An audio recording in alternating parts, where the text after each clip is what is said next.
Estudiantes de lectura y redacción de la Facultad de Psicología, pues participar, compartir con ustedes su gusto por García Márquez. Así que les cedemos la palabra, bienvenidos. Hola, muy buenas tardes compañeros. Somos la Facultad de Psicología, junto con otras facultades que tomamos el curso de taller de lectura y redacción. Mi nombre es Jorge de Jesús Rodríguez Canseco y voy a estar acompañado de Noemí Tolentino y Erika Molina, y vamos a exponer lo que es Gabriel García Márquez, el autor de diversas obras. Antes de empezar, ¿alguno de ustedes ha escuchado hablar acerca de García Márquez o ha leído alguna obra de él? ¿Nadie? Sin pena, es una actividad participativa.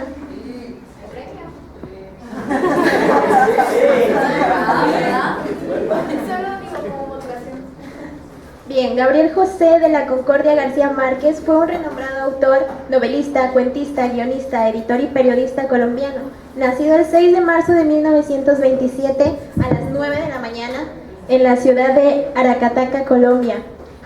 Gabriel García Márquez no solamente fue famoso por su gran habilidad como escritor, sino también por su inclinación hacia la política, porque era amigo de Fidel Castro. En esos tiempos, pues, sí fue algo como muy criticado, pero él siempre decía que se llevaba con Fidel porque a pesar de todo era un señor muy culto y hablaban acerca de escritos, de cuentos y pues ya sabrá él si es verdad. Su primera obra publicada fue en 1955, sin embargo su salto a la fama sucedió hasta 1967 con el libro de 100 años de soledad, el cual en su primer semana vendió 8,000 ejemplares y después de 3 años ya había vendido 500,000 de ejemplares. De hecho, en el 2007, la Real Academia Española lanzó una edición especial conmemorativa de esta obra por ser parte de los grandes clásicos hispánicos de todos los tiempos e inclusive fue traducido a 24 idiomas. Como todo buen autor, tuvo diversos premios. El primero fue el Jorge Dimitrov por la Paz, el que fue en 1979, que esta es una medalla que se les da a los autores que tuvieron gran reconocimiento en algún arte, ya sea la pintura, la literatura o la música. Después tenemos el premio por el cual ha sido reconocido mundialmente, que es el Premio Nobel de la Paz. Posterior tenemos que fue miembro honorario del Instituto Caro y Cuervo en Bogotá. Ese instituto es la universidad que tiene mayor prestigio en Bogotá debido a que es la mayor exponente en literatura. Tenemos que un centro cultural que lleva su nombre, que fue hecho en el 2008, que está en Colombia, donde él nació. Sin embargo, el centro es mexicano. Todo el financiamiento fue por parte de México. Tenemos un museo que se abrió exclusivamente para él. De hecho, su casa fue derrumbada y la volvieron a reconstruir tal y como era para realizar su museo. Y tenemos diversas calles que tienen su nombre, que están ubicadas en Estados Unidos, en California del Este y en Zaragoza, España. García Márquez no tenía un estilo como tal.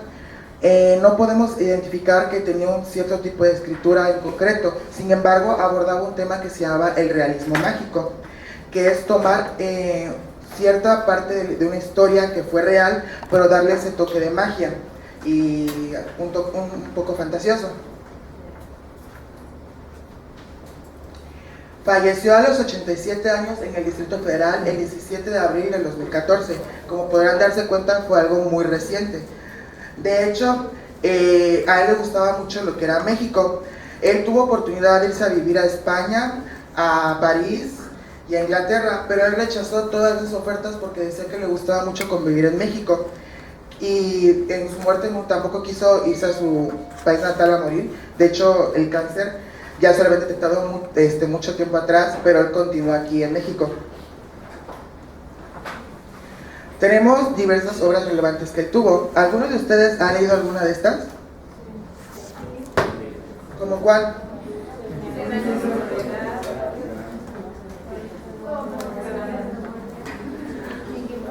Bueno, ¿recuerdan que les mencioné lo que era el realismo mágico? Que era una historia real adaptada con un cierto toque de fantasía. Bueno, pues El amor en tiempos de cólera de 1985 es la historia de amor de sus padres. Él entrevistó a sus padres por separado para poder tomar la esencia de la historia y poder llevarla a una hoja. Y lo hizo para que no se entremezclaran las historias, para que ninguno se apoyara. De hecho, la adaptación, ahí viene lo que es el realismo mágico. En la adaptación dice que la esperó 50 años, 4 meses, 9 días. Eso significa que obviamente su papá no esperó todo ese tiempo a su mamá. Sin embargo, la esencia de la historia es la de sus padres.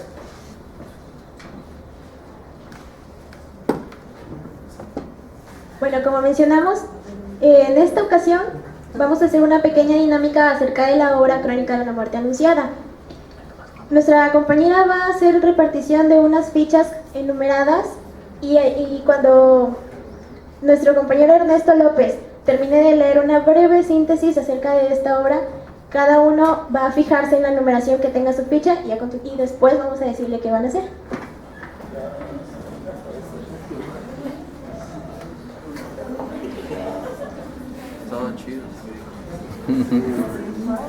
Bueno, Crónica de una muerte anunciada.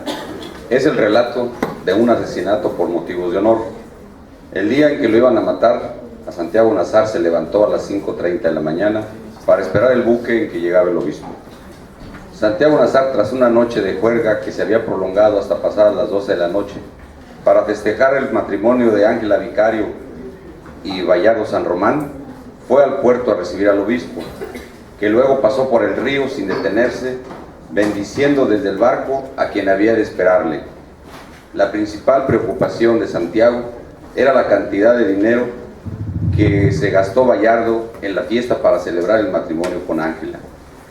Por la madrugada, apenas terminados los festejos de la boda, Bayardo devuelve a Ángela Vicario a su familia, porque al ir a consumar el matrimonio, descubre que la novia no es virgen.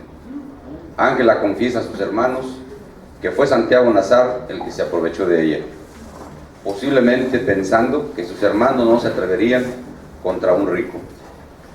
Pero la honra debe lavarse con sangre, y los gemelos agarraron de inmediato sus cuchillos de matancero de cerdo y comienzan la persecución de Santiago.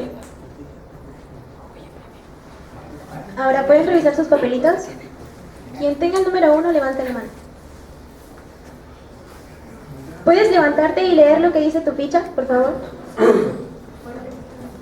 Fuerte. Santiago Nazar tenía 21 años, era esbelto y pálido, tenía los párpados árabes y los cabellos rizados de su padre, Ibrahim Nazar. De su madre, Plácida Linero, heredó el instinto. Era el hijo único de un matrimonio por conveniencia. Abandonó los estudios de secundaria cuando falleció su padre, para hacerse cargo del divino rostro, la hacienda que administraba con buen juicio, aunque sin mucha fortuna. Tuve un sueño de lo más extraño. Durante mi sueño soñé que atravesaba un bosque de higuerones, donde caía una llovizna tierna. Y durante un momento fui feliz en mi sueño, pero al despertar me sentí cagado con mierda de pájaro. Le pregunté a mi madre cuál era el mensaje que contenía mi sueño, porque la semana pasada había soñado que iba en un avión de papel de estaño que volaba sin tropezar entre los almendros, y ahora he soñado con un bosque de higuerones. Pero mi madre, Plácida Linero, no pudo interpretar el valioso mensaje de los árboles en mis sueños. El día de la boda de Bayardo San Román, mi mayor deleite fue calcular el total de los gastos que emplearon. Hasta el momento había estimado que con los adornos florales puestos en la iglesia, que tenían cada uno un valor de 14 entierros de primera clase, más las guirnaldas de colores que adornaban las calles, el costo de la música, el precio de los cohetes y hasta la granizada de arroz crudo con que nos recibieron en la entrada de la iglesia. Hasta el momento yo calculaba un total de 9,000 pesos. Así será mi boda, no les alcanzará la vida para contarlo. Bien, ahora ¿quién tiene la ficha con el número 2? ¿Podrías pararte, por favor? Y leerla en voz alta. Número 2, Ángela Vicario. Era la hija menor de una familia de recursos escasos. la más seria de las 4 hermanas, pero tenía un aire desamparado y una pobreza de espíritu que le auguraban un porvenir incierto. Parecía desvalida, sentada por las tardes en la ventana de su casa, para hacer flores de trapo y cantar valses de solteros. Yo detestaba a los hombres altaneros y nunca había visto uno con tantas ínfulas. La verdad es que me asusté mucho cuando me dijeron que Bayardo San Román declaró que yo sería su esposa. Me parecía demasiado hombre para mí. Mi mamá quería que me casara el día que llegaba el obispo, pero la verdad es que yo no quería ser bendecida por un hombre que solo cortaba las crestas para la sopa y botaba a la basura el resto del gallo. Como la fiesta iba a ser en grande, imagínate, habían pensado en la casa de Plaza de Dinero, pero por fortuna mis padres se emperraron con el tema de que nuestras hijas se casan en nuestro chiquero o no se casan. Y cuando les conté a mis hermanas, las obedecí a ciegas, porque me habían hecho creer que eran expertas en chanchullos de hombres, pero yo no estaba feliz para nada. Antes de la boda, lo único que le rogaba a Dios es que me diera valor para matarme, pero no me lo dio. Un día, Bayardo me preguntó qué casa era la mejor. La más bonita era la del pueblo, era la quinta del Viudo Siux. La verdad, para el día de la boda, hasta me hubiera alegrado de que Bayardo no llegara, pero nunca que me dejara vestida. De mi mamá, lo único que me acuerdo es que me sostenía el pelo con una mano y me golpeaba. Cuando lo volví a ver, Bayardo estaba gordo y se le empezaba a caer el pelo, y ya necesitaba espejuelos para ver de cerca. Pero era él, carajo, era él. Que sí, ya les dije, Santiago Nazar fue mi autor. El que tenga la ficha número 3. Pedro y Pablo Vicario, los hermanos gemelos de Ángela. Pablo era 6 minutos mayor que su hermano. Fue más imaginativo y resuelto hasta la adolescencia, pero según sus amigos, después desarrolló una rara dependencia de su hermano. Pedro parecía más sentimental y por lo mismo más autoritario. Entró al servicio militar y ahí se le maduró la vocación de mandarlo.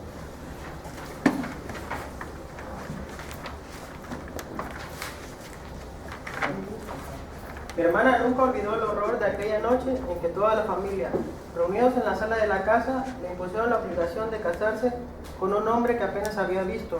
Nosotros nos mantuvimos al margen, nos pareció que eran vainas de mujeres. Volvimos a casa un poco antes de las 3, llamados de urgencia por mi madre. Encontramos a Ángela Vicario tumbada boca abajo en el sofá del comedor y con la cara macerada a golpes. Yo la levanté por la cintura y la senté en la mesa del comedor. Anda, niña, le dije, temblando de rabia, dinos quién fue.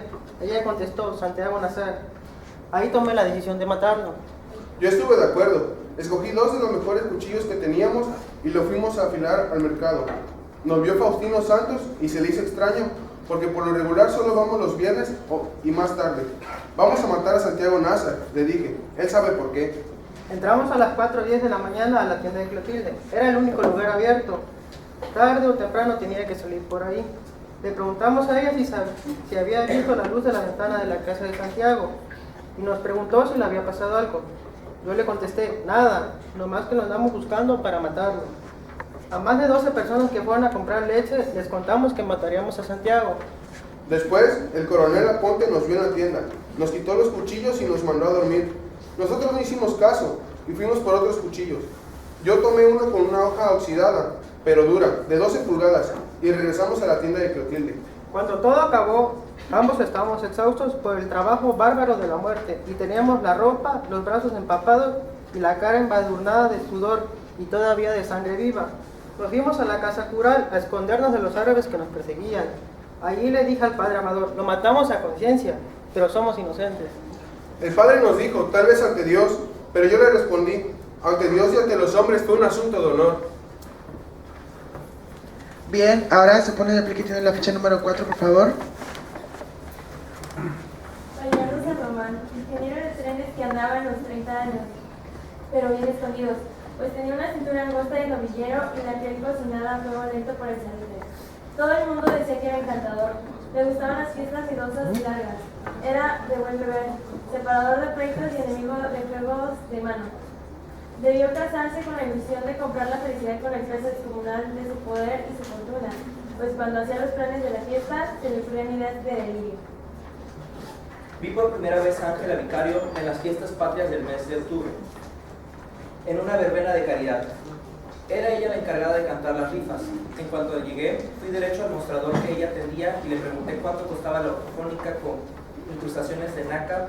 Ella me contestó que no estaba a la venta, sino era para rifar. Mejor, contesté yo, así será más fácil y más barato. En otra ocasión le pregunté cuál era la casa que más le gustaba. Ella contestó que la quinta del viudo de Xius. Esa misma noche fui al club social y le pregunté, y me senté a jugar una ronda con el viudo. Le pregunté, ¿cuánto cuesta la casa, viudo? A lo que él me contestó que no estaba a la venta. Le dije, entonces véndamelo con todo lo que tiene, y se negó. Le dije que si vacía y volvió a negarse. 3 noches después regresé y le dije cuánto cuesta la casa. No tiene precio, contestó él.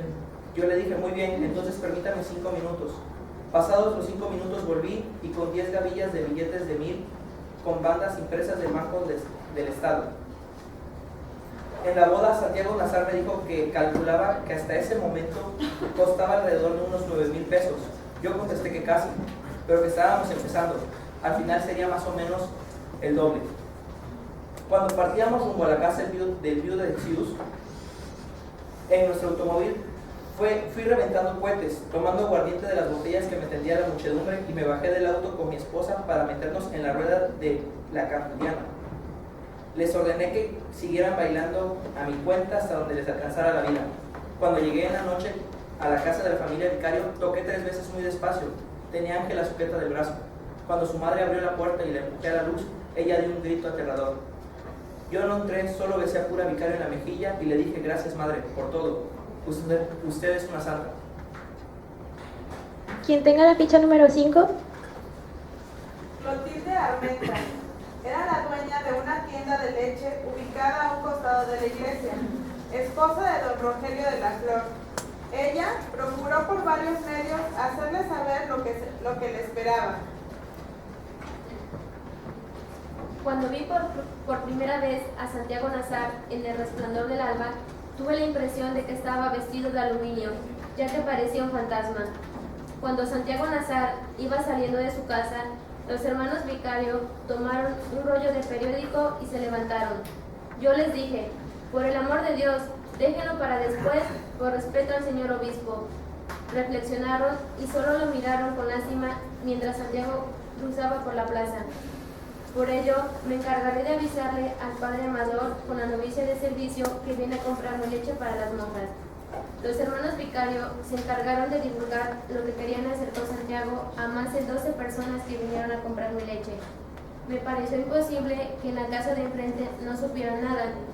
En cuanto miré las luces en la cocina de la casa de Plácida Linero, le mandé el último recado a Victoria Guzmán, con la pordiosera que viene todos los días a pedirme un poco de leche por caridad. Más tarde, Pedro Vicario me preguntó si había visto luz en la ventana del cuarto de Santiago, y le respondí que no. Enseguida le interrogué que si le pasaba algo, y él me argumentó que lo andaban buscando. Curiosamente le repliqué que porque querían asesinarlo. De tanto que los conocía, pude distinguirlos. Los empecé a examinar, que parecían 2 niños. Parecía que todo lo que hacían eran puras bravuconadas, porque no estaban tan borrachos como yo creía. Imagínense, ¿qué va a decir el obispo si los encuentra en ese estado? Ahora la ficha número 6. ¿Se puede poner de pie, por favor? Purísima Vicario, cura, madre de Ángela. Había sido maestra de escuela hasta que se casó para siempre. Su aspecto manso y un tanto afligido disimulaba muy bien el rigor de su carácter. Educó a sus hijos para ser hombres y a sus hijas para casarse. Ellas sabían coser a máquina, tejer encaje de bolillo, lavar y planchar, hacer flores artificiales y luces de fantasía y redactar esquemas de compromiso. La familia tomó en serio la idea de casar a Ángela con Vicario, pero yo puse como condición que acreditara su identidad, porque nadie sabía realmente quién era. Ángela se atrevió apenas a insinuar el inconveniente de la falta de amor. Yo ni siquiera lo conozco. ¿Cómo me voy a casar con él? Date cuenta que es de una buena familia. Al lado de él nada te hará falta. Pero yo no lo amo. Eso no importa. También el amor se aprende. La noche de bodas que ya me había dormido, a fondo, cuando tocaron a la puerta. Fueron 3 toques muy despacio, pero tenía esa cosa rara de las malas noticias. Cuando abrí, Ángela llevaba el traje de lazo de piltrafas y estaba envuelta con una toalla hasta la cintura. Yo creí que se había desbarrancado y estaban muertos en el fondo del precipicio. Ave María, dije, altamente aterrada. Contesten si todavía son de este mundo. Pura, nadie sabía lo que hice las 2 horas siguientes. Mi marido y las 2 hijas no se enteraron de nada hasta el amanecer, cuando ya estaba consumado el desastre. El día que nos fuimos del pueblo, le volví la cara con un trapo para que nadie le viera los golpes, y la vestí de rojo encendido para que nadie imaginara que le guardaba luto a su amante secreto. Quien tenga la ficha número 7 puede ponerse de pie, por favor. Victoria Guzmán era la cocinera de la casa de Santiago y madre de Divina Flor, una mujer madura que se conservaba entera. Había sido seducida por Ibrahim Nazar, que le había amado en secreto en los establos de la hacienda y la llevó a vivir en su casa cuando se le acabó el hambre. Yo recuerdo que aquel día no había llovido, ni todo el mes de febrero. Al contrario, el sol calentó más temprano que en agosto. Él me había pedido que mandara a mi hija Divina Flor a que lo despertara para que fuera a ver el buque del obispo. Siempre buscaba la manera de que mi hija estuviera cerca de él, pero yo le impedía a toda costa. Una mujer pasó un poco después de las 5 para pedirme leche por caridad. Ella me reveló los motivos y dónde lo estaban esperando. Sin embargo, no lo previne, porque pensé que eran habladas de borrachos. Los hermanos Vicarios tenían tan bien fundada su reputación de buena gente que incluso ni yo les hice caso. Como todas las mañanas, Santiago se levantó con cara de mala noche. Mi hija le sirvió el café sin decirle nada de lo que minutos antes nos habían dicho. Le comenté a Plácida Lindero lo que minutos antes nos habían contado. Ella, que es una mujer de nervios firmes, no dejó traslucir ni un signo de alarma y me preguntó si le había dicho algo a su hijo. Le mentí a conciencia porque en el fondo de mi alma quería que lo mataran. La ficha número 8, por favor.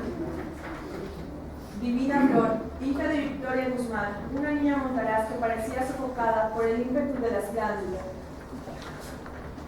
A Santiago Nazar le gustaba que le sirviera un tazón de café cerrero con un chorro de alcohol de caña, como todos los lunes, para ayudarlo a sobrellevar la carga de la noche anterior. Al momento que se retiraba de la cocina, me adelanté para abrirle la puerta, tratando de no dejarme alcanzar por entre las jaulas de los pájaros dormidos del comedor, por entre los muebles de mimbre y las macetas de lechos colgados de la sala. Pero cuando quité la tranca, no pude evitar otra vez la mano de Gavilán Carnicero. Me agarró toda la panocha. Era lo que hacía siempre cuando me encontraba sola por los rincones de la casa, pero aquel día no sentí el susto de siempre, sino unas ganas horribles de llorar. Ante la situación tan crítica que se presentaba, era una niña asustada, incapaz de una decisión propia.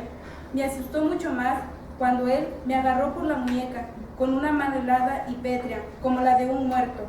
Me aparté para dejarlo salir, y a través de la puerta entreabierta vi los almendros de la plaza, nevados por el resplandor del amanecer, pero no tuve valor para ver nada más. Lo único que pude hacer por el hombre que nunca había de ser mío fue dejar la puerta sin tranca, contra las órdenes de Plácida Lindero, para que él pudiera entrar otra vez en caso de urgencia. Más tarde, cuando parecía que la tragedia no llegaría, tuve una visión nítida, pues cuando trapeaba los pisos de la sala, vi que Santiago Nazar entró por la puerta de la plaza y subió por las escaleras de buque de los dormitorios. Llevaba el vestido blanco y algo en la mano que no pude ver bien, pero me pareció un ramo de rosas. Para calmar a Plácida Lindero, lo único que mencioné fue: subió al cuarto hace un minuto.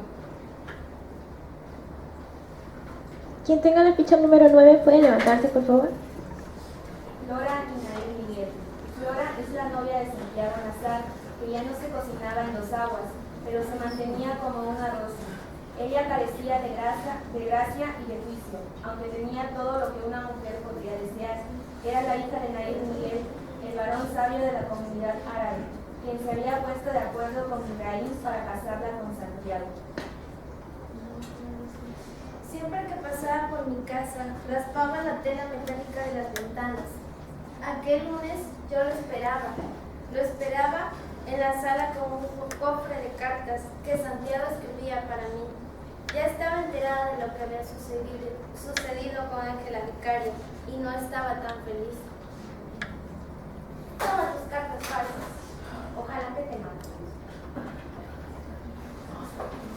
Flora, Flora, con un carajo, Flora, ábreme la puerta. Flora, ¿qué pasó, Flora? Por favor, ábreme la puerta. Flora, abre la puerta. Dime, ¿qué pasa? Él es el culpable, es un maldito.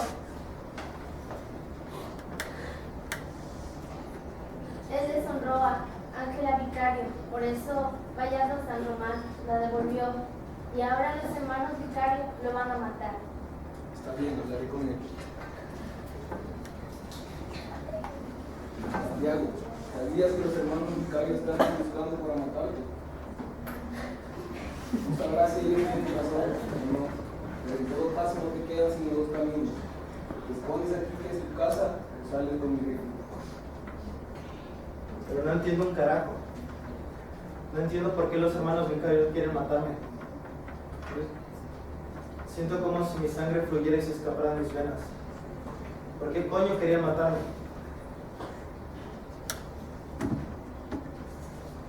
Serán 2 contra 1.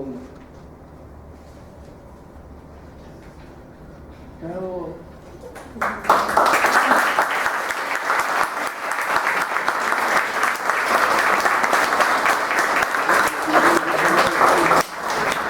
Bueno, como mis compañeros al principio les preguntaron que si ya alguno de ustedes había leído alguna obra de Gabriel García Márquez, ¿ya alguien de ustedes había leído esta obra, este libro? ¿Sí? Bueno, los del salón no. ¿Quién no la ha leído? Por favor, alce su mano. Ok, bueno, las siguientes preguntas que se les va a hacer, por favor, traten de contestar las personas que no han leído el libro. Premios, exactamente. Bueno, como dato, Crónicas de una muerte anunciada es un libro basado en un hecho de la vida real. De hecho, Gabriel García Márquez aparece en este libro como un narrador testigo a veces se involucra, pero no tan directamente con todos los personajes. De hecho, la historia completa se la cuenta la mamá de Gabriel García Márquez a él, y pues él ya le da, aparte de como de mencionaba mi compañero al principio, el estilo de Gabriel García Márquez era mágico. Entonces él añadió un poco más de otro sentido a toda esta obra. Bueno, la fatalidad, el destino, la mentira y pues la apatía de un pueblo fue lo que provocó este incidente. ¿Ustedes qué opinan acerca de lo que pudieron oír, lo que pudieron comprender de todos estos pequeños fragmentos que se representaron de este libro? ¿Alguien que guste participar? Premios. ¿Alguien? A ver. El niño que está levantando la mano. Pues primero que nada siento que fue una injusticia muy grande para el pobre Nazar, y que lo que ella hizo, la verdad es algo que no tendría perdón, porque desde el punto de vista en que todos los compañeros nos estaban diciendo, pareciera como si él en realidad no lo haya hecho y estaba encubriendo a la otra persona o al verdadero que le hizo ese acto. Entonces se le hizo fácil culpar a Nazar para que diera contra él y no contra el verdadero. Entonces él, a final de cuentas, no tenía culpa de lo que sucedió y pagó los platos rotos. ¿Alguien más que quiera participar? Dulces. A ver, señora, por favor. Sí, participe. La recolección de cómo se vivía en una sociedad tradicionalista, en donde no esperaba el amor, sino lo que esperaba era un encaje social y mantener cierta disposición socialmente aceptable. Por lo tanto, algo que no estuviera dentro de un matrimonio legalizado, pues no era bien visto y originaba que mataran a los que habían intervenido. Bueno, como mencionaba la señora, este libro fue publicado en 1981, ¿verdad? Sí, 1981. Si nos ponemos a analizar el contexto histórico, tanto en Colombia como en México, como en muchos países, y si vemos a nuestros abuelos, esas épocas eran de que eran matrimonios arreglados. La verdad, el amor no tenía nada que ver, ya era algo predestinado por parte de los padres de esas personas. Como lo decía el papel de Purísima, el amor se aprende, eso fue lo que le dijo a su hija, a lo mejor porque ella también se vio obligada a casarse con el papá de Ángela. Bueno, otra pregunta, ¿por qué creen que Ángela habrá inculpado a Santiago Nazar? ¿Alguien? ¿Alza la mano? A ver, Mónica, ¿tú alzaste la mano? A ver, Itzel. ¿Por qué lo culpó él?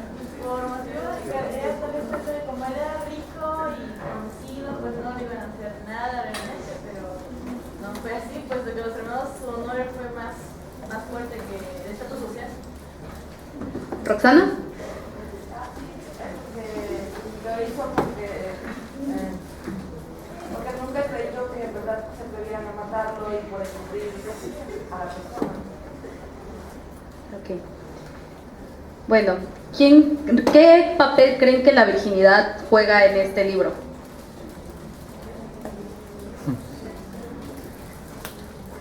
Hay dulces. A ver.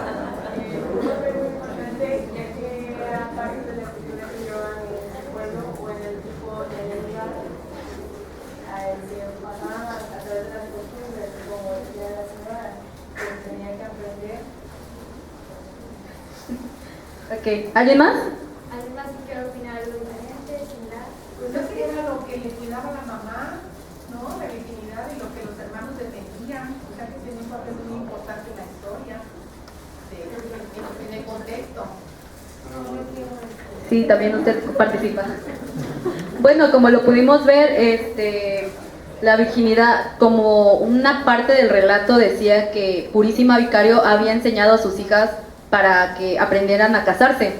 La virginidad, pues como les mencionaba, en esa época era algo lo máximo, era algo muy sagrado, muy que no se debía de tocar, y una mujer, de hecho no podías andar de novia o de novio agarrados de la mano en la plaza pública, ¿no? Sino todo así como que a 5 metros de distancia. Por eso es de que la virginidad pues juega un papel bastante importante en este libro. ¿Quién creen que era la persona que quería realmente ver a Santiago Nazar muerto?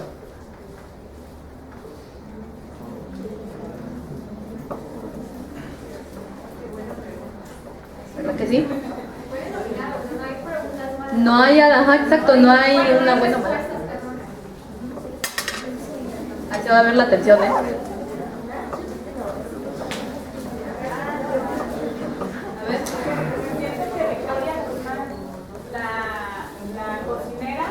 Porque ella fue la que impidió que llegara la información hacia él. Ella hubiera podido impedir la muerte de Santiago Nazar y aún así no lo hizo. ¿Alguien más que opine diferente?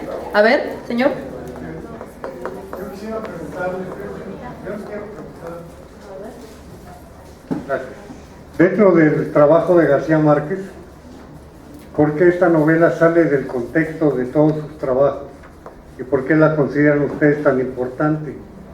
Si no, en mi concepto, no alcanza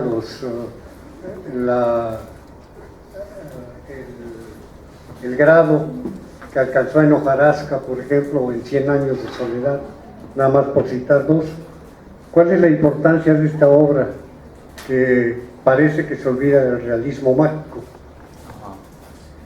Bueno, esta obra, Gabriel García Márquez, cuando la presentó, de hecho me marcó algo muy drástico, que realmente él te anticipa al final.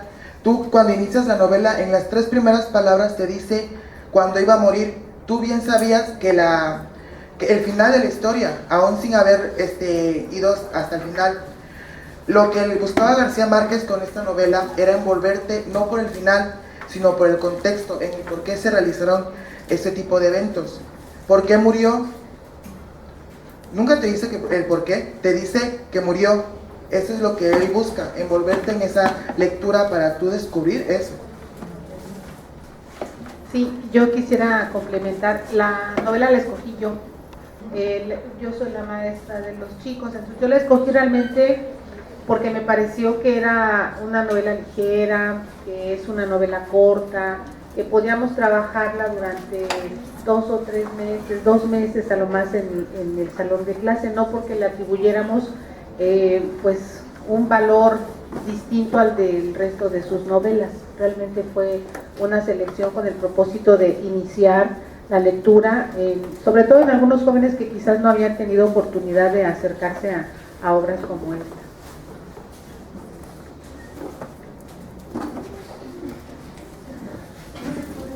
Bueno, si ustedes hubiesen elegido ser un personaje de los que participaron, ¿quién les hubiese gustado ser y por qué?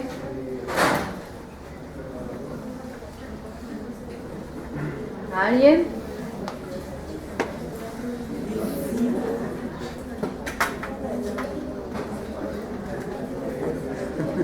Ángela también cuenta, ¿eh?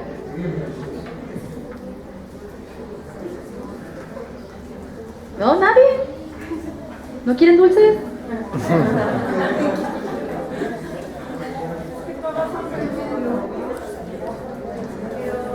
¿Cuál es el que usted le llama más la atención en su personalidad, su carácter, la manera en que reaccionó, que puede ser parecida a la actual o que era completamente diferente a lo que eso es lo que queremos saber? ¿Usted es el personaje que usted más le llamó la atención? Todos son interesantes, todos tienen su parte y el contexto en el que está escrito la novela está acorde con las costumbres de la época. Entonces, es lo difícil de la obra. Tú no puedes decir una por esta, una por esa. Todos tienen su lado oscuro, su propia claridad, incluso gemelos. Por un lado son matones, por otro lado el honor de la... Está difícil. Pues sí, más que nada, pues otra vez haciendo hincapié a lo que es el contexto histórico. En esta época, pleno siglo XXI, 2015, lo que es la virginidad, la honra, el honor de una familia, pues como que eso ya está pasando mucho. Tal vez en muchas familias tradicionalistas que tienen aún ese pensamiento es algo muy valioso y muy sagrado.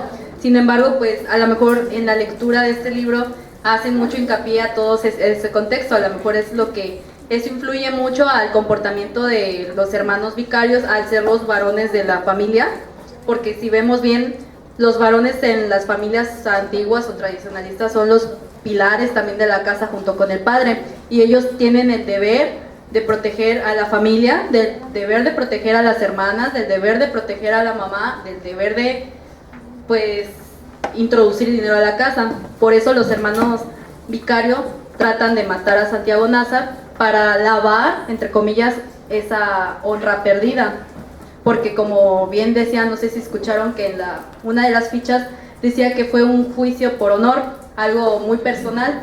Sin embargo, ante las leyes, pues se supone que no es bien visto en esta actualidad. Sin embargo, en la época antigua era pasable aún, porque era algo que se consideraba totalmente bajo la ley. Bueno, era correcto. Y bueno, ya para concluir, si algo podemos afirmar como muy interesante para los que no han leído este libro, es la manera en cómo el autor la relata. Como su nombre lo dice, crónicas de una muerte anunciada. Si sabemos cómo están estructuradas, las crónicas, empiezan desde lo más fuerte y ya te van despedazando toda la historia. Asimismo, este libro, la manera en que el autor no lo hace como una novela en sí, sino como una crónica periodística de una trama, de un hecho basado en la vida real. Y bueno, la pregunta del millón: ¿creen que Santiago Nazar le quitó la virginidad a Ángela? No. ¿Quién creen que habrá sido realmente?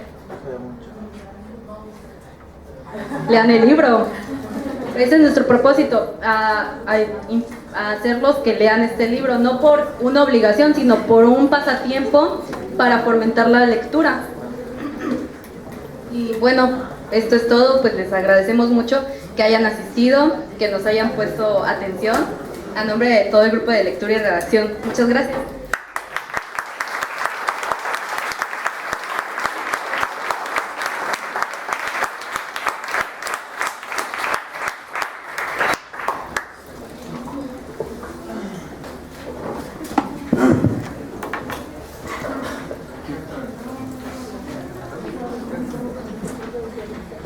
Bueno, pues muchas gracias por la presentación. Tenemos unos minutos, no sé si quieran comentar algo más, agregar, quienes sí han leído a García Márquez, quienes ya tienen otras experiencias y quieren compartir algo más, pues tenemos un momento ahora.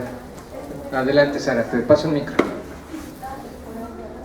Bueno, muchas felicidades, les quedó muy muy padre ese manejo de los personajes. Felicidades, maestra, por esta presentación, y a los chavos, la verdad es que a mí me gustó mucho, lo disfruté. También siento que algunos de ustedes se apropiaron del personaje, entonces estuvo muy muy padre, sí, la verdad, gracias. Yo solo les quería hacer un comentario. Yo era muy pequeña cuando Gabriel García Márquez, salió la novela de 100 años de soledad, que es una de sus novelas pues, más famosas, y fíjense que yo estaba en primera secundaria, y mi maestro tuvo afortunadamente un maestro de literatura fantástico, y este hombre eligió para leer 100 años de soledad. Entonces llega a las manos de mi mamá, que mi mamá no era lectora, y de pronto mi mamá, no sé por qué, se convierte en lectora y va y arma un pancho en la escuela para que no leyera la obra, que porque decía muchas cochinadas. Fue lo mejor que le pudo haber pasado en la vida, porque a partir de eso me volví lectora. Entonces, cuando dicen muchas cochinadas, nos llama la atención, la neta. Entonces, bueno, pues sí, yo fui lectora de García Márquez porque decía cochinadas. Entonces, eso a mí me llevó a la lectura. Sí, muchas felicidades, maestra, muchas gracias, y bueno, era compartir mis inicios como lectora con Gabriel García Márquez.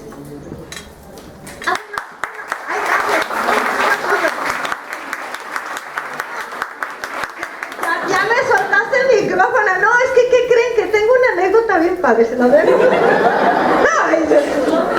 No, es que la vida, ya saben que es así como intempestiva y llega por muchos lados. A mí me gusta ir mucho a una localidad que se llama Rocapartida, no sé si ustedes la conocen, que está padrísimo. Bueno, está Rocapartida, Arroyo de Lisa y Costa de Oro. De hecho, a donde yo voy, y tenemos ahí una cuestión de ecosustentabilidad bien padre, búsquenos en Facebook, ya de una vez hago el anuncio, se llama Ecocali. Entonces,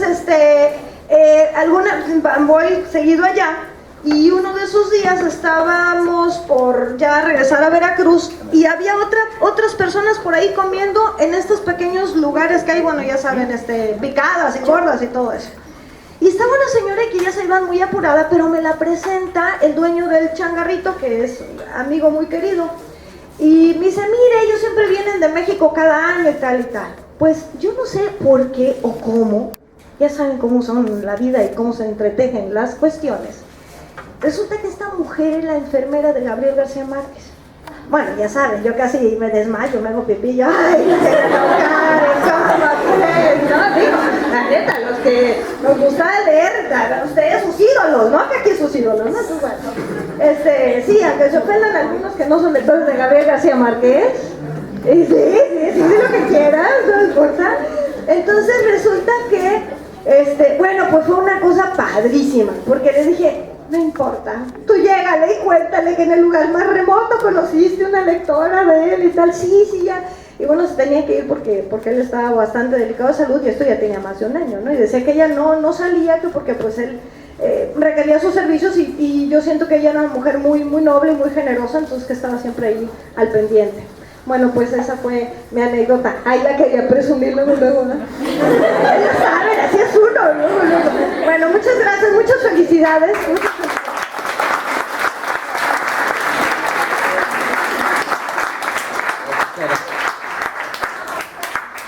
¿Alguien más que quiera compartir algo?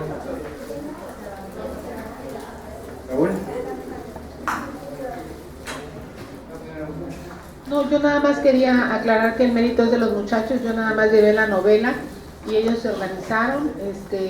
Y bueno, a mí me parece también que lo hicieron muy bien, los felicito con las carreras y demás de último minuto, pero yo creo que quedó muy bien. Y sí, las actuaciones con un poquito más de tiempo hubieran sido mucho más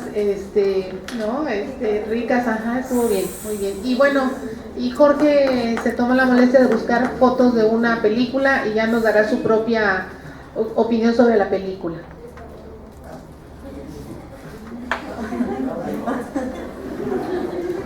Bueno, a mí realmente cuando la maestra llegó con este libro, realmente me dio mucha flojera leerlo, principalmente por el título. Dije crónica, dije esto es de un periódico y no quiero leerlo.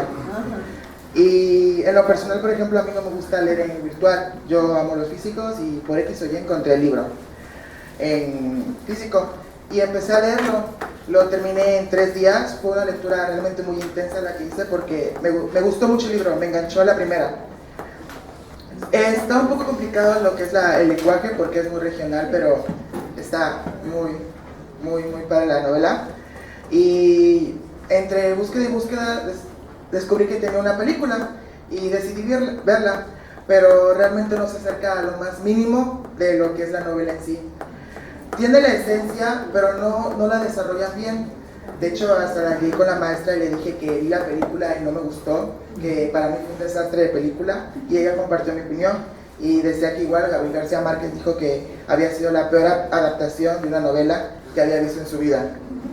Y realmente lo único que me gustó fue el cast, cómo estaba estructurado el elenco, porque realmente sí te los imaginas así a cada uno de ellos. Y esa es como que mi experiencia con la película. No fue la mejor, pero el elenco sí tuvo su participación. Nota para todos, siempre el libro va a ser mejor que la película, siempre, ni siquiera los de Crepúsculo, aunque son muy acertados, créanme que no es mejor el libro. Ya libros. ¿Alguien más que quiera compartir algo? Raúl. Sí, yo también quiero felicitarlos por la dinámica de la presentación. Me hubiera gustado que hubieran hecho referencia a los antecedentes periodísticos de García Márquez, que empezó haciendo crónica, tal vez crónica social, después reportajes, y luego escribió, por ejemplo, Hojarasca, que fue de sus primeras pequeñas novelas.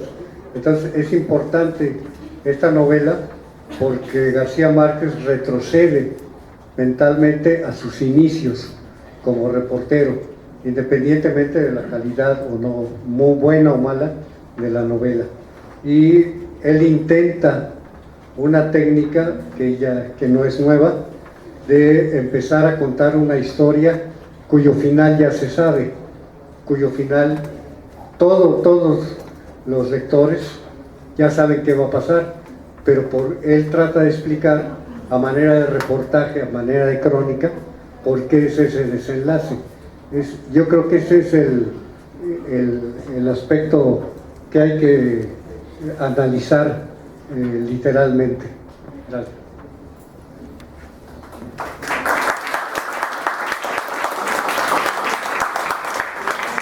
Como ustedes ven, este es un foro y aquí hay lectores experimentados. Sara, que estuvo con nosotros hace un momento, es animadora, lectora, mediadora de lectura, y tiene también una sala de lectura de la que ella comentaba. Y bueno, hay gente que también participa desde hace mucho tiempo en talleres literarios y que por su propia experiencia de vida tienen mucho que compartirnos, y de eso se trata este encuentro. ¿Alguien más que quiera participar? ¿Compartir algo desde su propia experiencia? Sí, maestro Araya. En primer lugar, muchas felicidades, maestra, felicidades a los alumnos, y como decía él y opinaba la chica que está junto a él, el artista, no es lo mismo la novela que el libro. Yo fui lectora de Irving Wallace, era yo una apasionada de Irving Wallace, libro que salía, libro que compraba, por el estilo que tenía. No vamos a caer en explicaciones.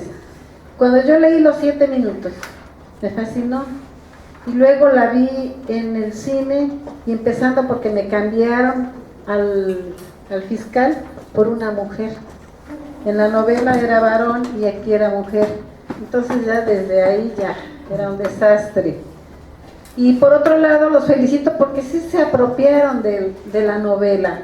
Y eso es lo bonito, que cuando algo se escribe, uno desea que el lector se apropie del libro, lo haga suyo, sienta a los personajes y los haga parte de su vida.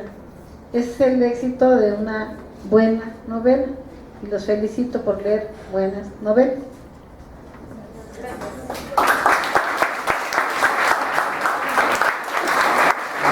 Bueno, pues hay tiempo para una o dos participaciones más, si alguien quiere. ¿Sí? Bueno, sí, hay mucho para mí.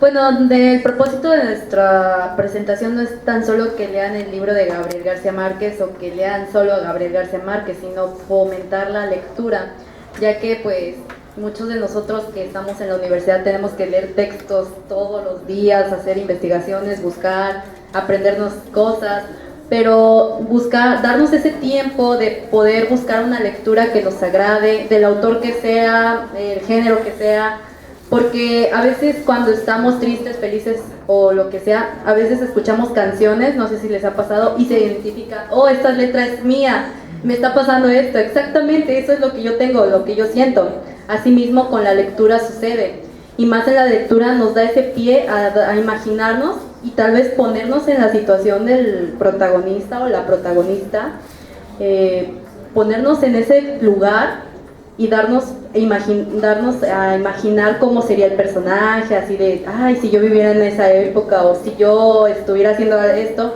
yo lo haría diferente.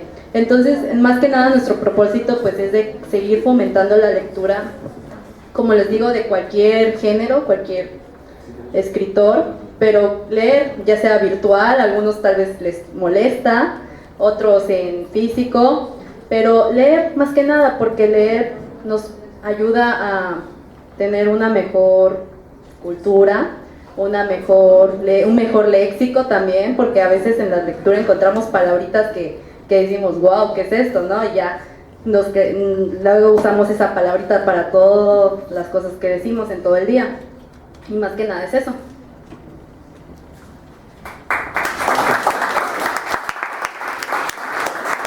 ¿Alguien más? En lo que se anima alguien más, miren, aquí en USB tenemos, y está en esta mesa, disponibles para la lectura de García Márquez, La mala hora, El olor de la guayaba, Ojos de perro azul, La hojarasca, El relato de un náufrago, Vivir para contarla, Los 12 cuentos peregrinos, Los funerales de mamá grande, El otoño del patriarca, El general en su laberinto, Memoria de mis putas tristes, y hay una antología de todos sus cuentos. No está la crónica, pero la vamos a buscar, a pedir para que ya la tengan. Ya saben que quienes son estudiantes de la universidad pues tienen derecho a sacar los libros, y quienes no tienen credencial de la universidad pueden leerlos aquí, están a su disposición. ¿No hay algún otro comentario? Bueno, pues si no hay más comentarios, le vamos a pedir pues al grupo que presentó y a la maestra Silvia Clemente que nos haga favor de pasar al frente para entregarles sus reconocimientos. A nombre del foro de lectores y lecturas y de la maestra Marta Delia Castro, y del mío propio, maestra, le entregamos su constancia, muchas gracias. Y al grupo, ¿quién lo recibe por el grupo? Muy bien.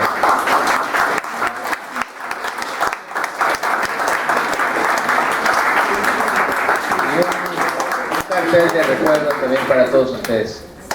Pues muchas gracias, que pasen todos los que conforman el grupo, y un aplauso para todos ellos.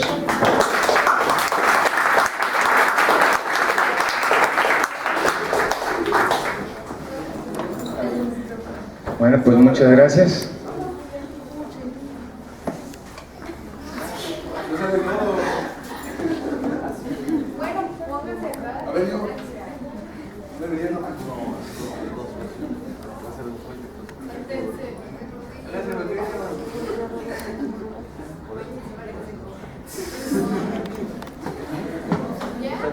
Ya quedó bien. Pero no me conformo.